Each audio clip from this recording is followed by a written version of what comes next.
Hello friends, कैसे हैं आप सब। तो डियर, आज का जो क्लास है ये हम लोगों का रहेगा आपका ऋग्वेद, और ऋग्वेद से रिलेटेड जो है हम लोग कुछ क्वेश्चन को डिस्कस करेंगे। तो जैसे कि आपको पता है डियर कि हमारा सिलेबस नहीं दिया गया है, ठीक है ना। तो सिलेबस जब नहीं पता है तो हमें एनसीईआरटी को लेके चलना है, और एनसीईआरटी में जो चीज़ को वहाँ पे जिक्र किया गया उसके बारे में हमें थोड़ा सा डिटेल इन्फॉर्मेशन रखनी है। तो क्लास 6 से लेकर हम लोग क्लास 10 का एनसीईआरटी को डिस्कस करेंगे। सबसे पहले तो क्लास 6 to 8 का करेंगे, ठीक है ना। क्लास 6 से लेकर 8 तक का करेंगे। तो आज के जो टॉपिक है हम लोग का ऋग्वेद से रिलेटेड है, और इससे जो है कैसे क्वेश्चन बनते हैं हम लोग वो देखते हैं आगे। चलिए स्टार्ट करते हैं। पहला क्वेश्चन देखिए कि सत्य में जो है सत्य की विजय होती है और किस लिपि में लिखा गया है। जैसे कि ब्रह्म लिपि में लिखी है, ठीक है। दूसरा थाई लिपि में लिखी गई है। तीसरा देवनागरी लिपि में लिखी गई है। चौथा उपरोक्त में से एक से अधिक। तो डियर ये ना आपका देवनागरी लिपि में लिखी गई है, बिल्कुल याद रखिएगा कि ये देवनागरी में लिखी गई है। सत्य में जयते, जिसका मतलब होता है सत्य की विजय होती है, ठीक है। नेक्स्ट है आपका उत्तर प्रदेश में कितने महाजनपद स्थित थे। 8 थे, 5 थे, और आपका 10 थे, और उपरोक्त में से एक से अधिक। तो डियर इसमें से याद रखिएगा कि उत्तर प्रदेश में जो है ना ये 8 महाजनपद थे, जबकि पूरे 16 महाजनपद थे, ठीक है। उसमें से 8 महाजनपद जो थे ना ये आपका उत्तर प्रदेश में ही स्थित थे। तो याद रखिएगा। नेक्स्ट है न्याय सूत्र किसने लिखा था। व्यास ने, गौतम ने, कपिल ने, उपरोक्त में से कोई नहीं। तो देखिए याद रखिएगा कि न्याय सूत्र जो है ना ये आपका किसके द्वारा लिखा गया है, ये आपको गौतम के द्वारा लिखा गया है, ठीक है।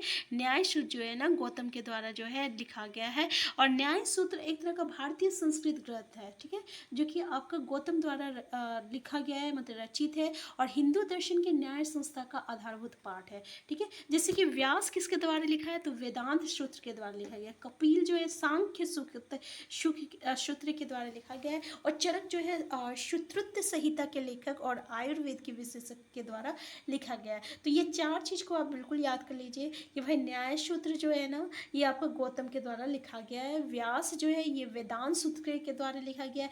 कपिल जो है ना ये आपका सांख्य सूत्र के द्वारा लिखा गया है। और चरक जो है ना ये सुश्रुत संहिता के लेखक और आयुर्वेद के विशेषज्ञ के द्वारा जो है लिखा गया है।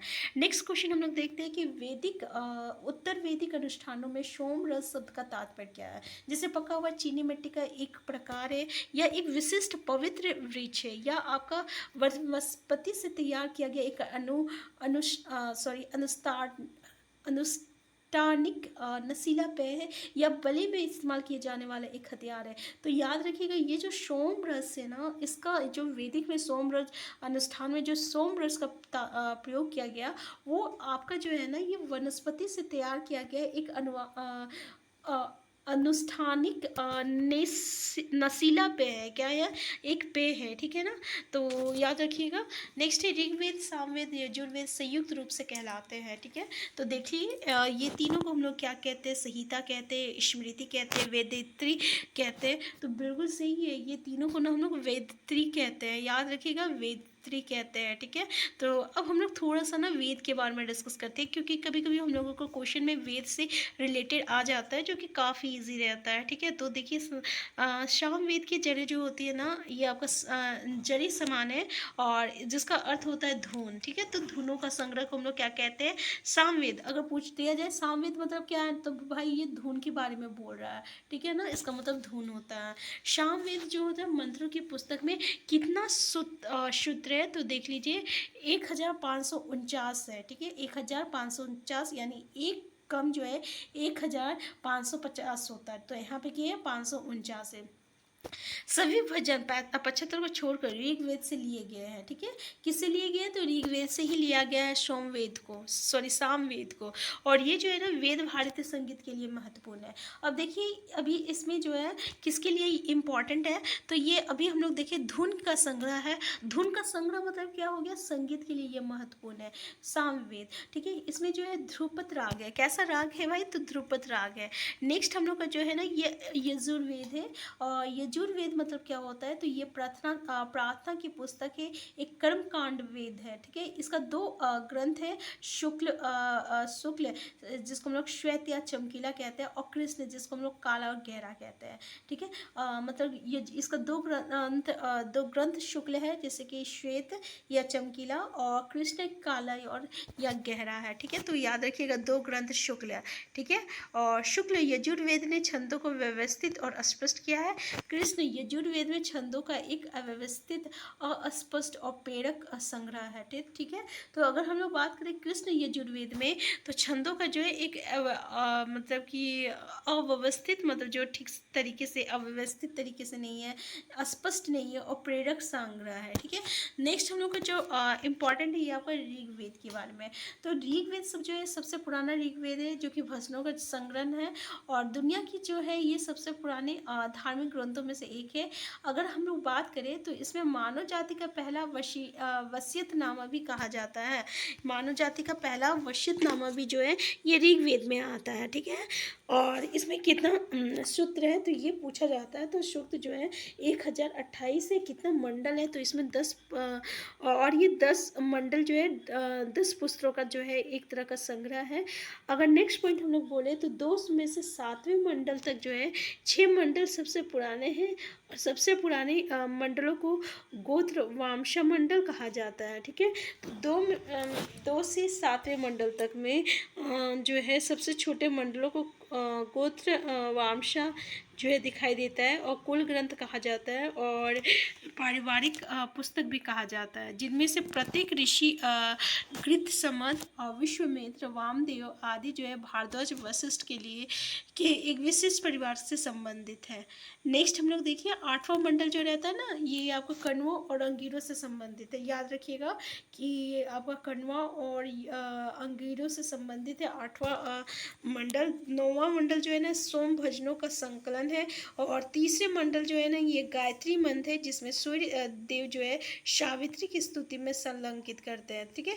तो 9वां मंडल में क्या है भाई, तो 9वां मंडल में सोम भोजनों का संकलन है, और 9वां में तो भाई चलिए सोम भोजनों का संकलन है। तो तीसरे मंडल में जो है गायत्री मंत्र है, जिसमें सूर्य देवी देव सावित्री की प्रस्तुति में संकलित जो है किया गया है।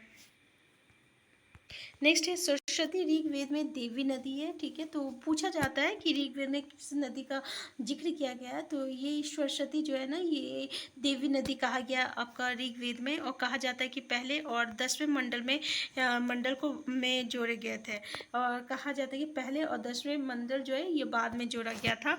और 10वें मंडल में प्रसिद्ध सूक्त भजन जो बताता है कि 4 वर्णों का जन्म सृष्टिकर्ता ब्रह्मा के मुंह, हाथ और जांग और पैर से हुआ था, और शामिल है, पैर से हुआ था, शामिल है।